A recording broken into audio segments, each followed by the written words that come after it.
เอาขอเอาประชาสัมพันธ์เติมอีกเนาะท่านได้มีเพชรทองเนาะที่บูชาเพชรทองก็ขอเจริญพรเอาไป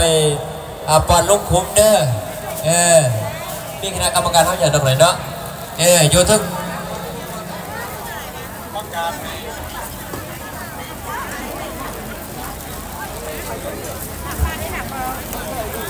เอาขอประชาสัมพันธ์ถึงงานเจ้าของรถเนาะ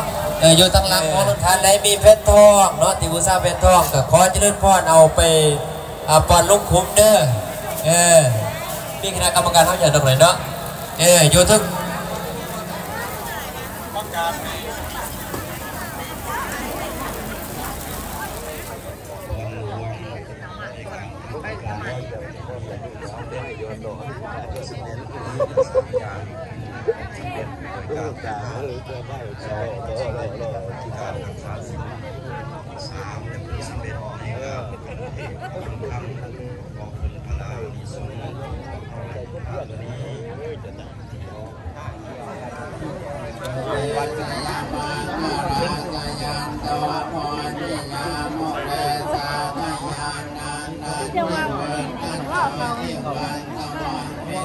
ไปเห็นไหม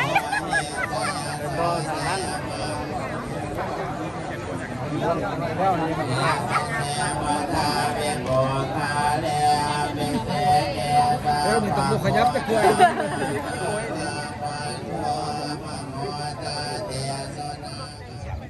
จะเจอได้ว่าเป็นมั่ว